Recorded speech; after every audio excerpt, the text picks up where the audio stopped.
Selamat malam hadirin, selamat datang di pertunjukan teater maya terhormat. Sebelum pertunjukan ini dimulai, marilah ada baiknya kita membangun kesepakatan, yaitu hendaknya pertunjukan kita malam ini tidak diganggu bunyi tulali-tulali ponsel Anda atau pagar. Bunyi-bunyi ilegal untuk sementara diharamkan. Maka saya memberi kesempatan kepada Anda untuk mengeksplorasi naluri-naluri purba Anda. Segeralah Anda menjadi pembunuh. Bunuhlah pagar dan handphone Anda.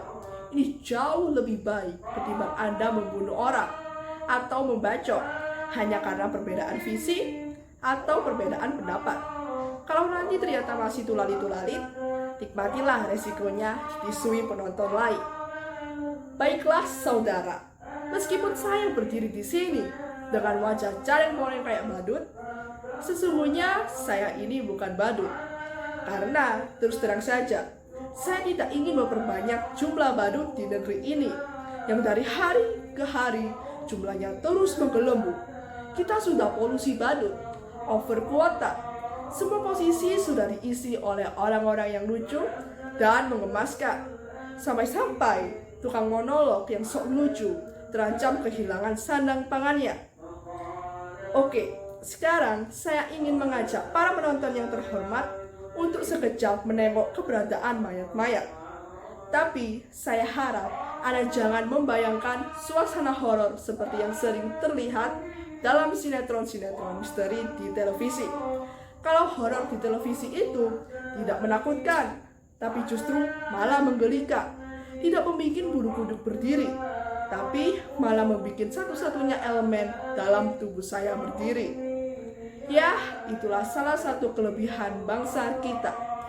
Terlalu cerdas, sehingga apapun yang mau dilakukan sering meleset dari sasaran. Mau bikin horor, malah menggelikan. Mau mengusut perkara, hasil yang dicapai malah penundaan dan pengampunan. Nah, sekarang kita mulai saja pertunjukan ini dengan pantun pendek. Kapal keru tadi kenceng, nyemplung di laut, dihadang gelombang. Nonton monolog, obat puyeng, asal rileks dan dada lapang.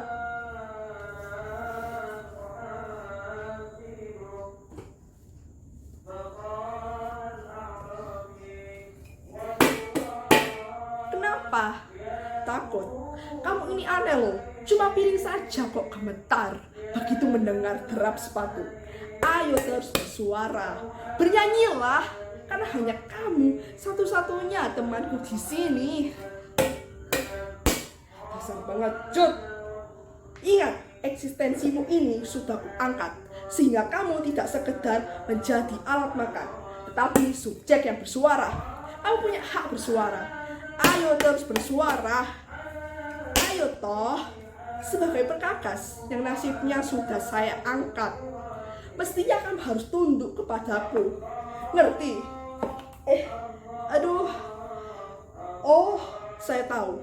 Jangan-jangan kamu udah kong-kalingkong dengan para aparat itu kan? Kamu telah merencanakan untuk menjebak saya.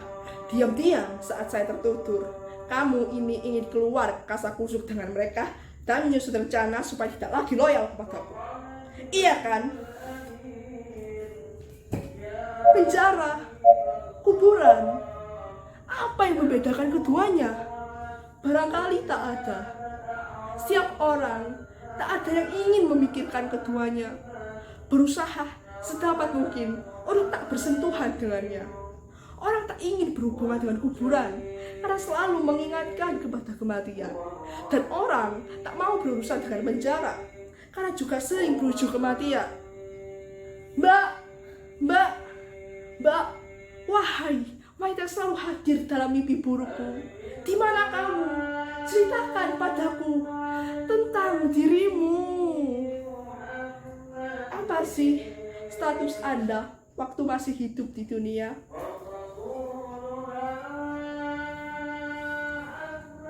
Saya hanyalah seorang buruh. Lalu kenapa Anda sampai meninggal? Saya dituduh melakukan untuk memimpin demonstrasi kenaikan gaji. Anda itu yang bernama, jangan sebut nama saya. Saya tidak mau nama saya disebut. Tapi nama Anda itu sudah melegenda, sudah terkenal. Jangan. Dunia peradilan hanya terguncang, namun tak mampu berbuat sebagai fakta, sebagai data yang disimpan dalam berkas-berkas mereka. Apakah Anda bisa menyebutkan orang-orang yang melenyapkan Anda? Tidak. Kalau saya sebutkan mereka, saya takut untuk meninggal yang kedua kalinya. Saya tidak mau. Kenapa aku justru deleweran ngurusi persoalan besar yang masih gelap? Bukankah persoalanku sendiri masih gelap? Aku sendiri tak pernah tahu bahwa diriku memiliki kelayakan untuk dikurung seperti ini. Tapi soalnya barangkali bukan layak atau tidak layak untuk dipenjara. Yang jelas, kasus ini butuh korban, butuh tumbal, dan aku menolak untuk ditumbalkan. Besok kepada para interrogator akan saya katakan persoalan yang sesungguhnya, biar semuanya jelas. 1, 2, 3, 4, 5. Dari malam ke malam, semakin banyak saja mayat yang mereka lemparkan ke kuburan terpencil ini. Sudah malam yang ke-10 atau entah keberapa ini. Otak saya jadi malas mengingat, karena begitu seringnya hal ini terjadi. Aneh, apa yang sebenarnya sedang terjadi? Semenjak saya menjadi penjaga makam, baru kali ini saya mengalami kejadian seaneh ini. Saya memang mendengar kalau saat ini sering terjadi pembunuhan. Jangan-jangan ini bukan sekedar pembunuhan, tapi pembantaian kepala, mata, tangan, kaki. Gila, tubuh manusia dicerai-berai seenak udahnya sendiri. Rupanya iblis sudah menjelma pada diri manusia. Perilaku mereka jauh lebih iblistik daripada iblis itu sendiri.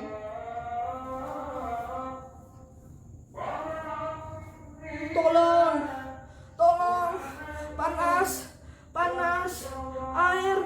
Kalau ada es teh juga boleh. Tenang mas, tenang. Saya ini Siwi. Ya, S-I-W-I, Siwi. Ayo duduklah, minum lagi. Nah, begitu kan enak mas.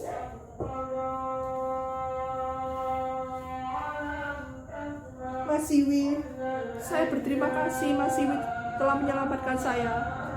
Nasib saya masih beruntung, tapi toh saya masih sedih. Ratusan teman saya mati mengenaskan di jalan-jalan, di selokan-selokan. Mereka beramai-ramai. Justru ketika mencoba menghentikan pembantaian gila ini, kami memperjuangkan pikiran waras. Tapi orang-orang bertopeng itu menjawabnya dengan nyala senapan dan gebukan pentungan. Mas Siwi, kita harus menghentikan proyek gila ini. Kita siapa? Bagaimanapun, kita ini beda. Anda mahasiswa, saya cuma juru kunci. Mahasiswa itu masa depannya jelas, bisa lulus sarjana, jadi birokrat, politikus, pengusaha. Sedang guru kunci mau jadi apa?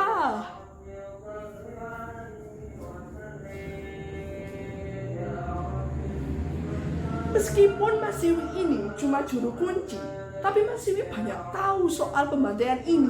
Mas Siwi mesti berani jadi saksi kunci untuk mengungkap kasus ini. Aduh, jangan mas, jangan. Saya ini cuma ikan teri yang gampang diuntal oleh ikan-ikan kakap.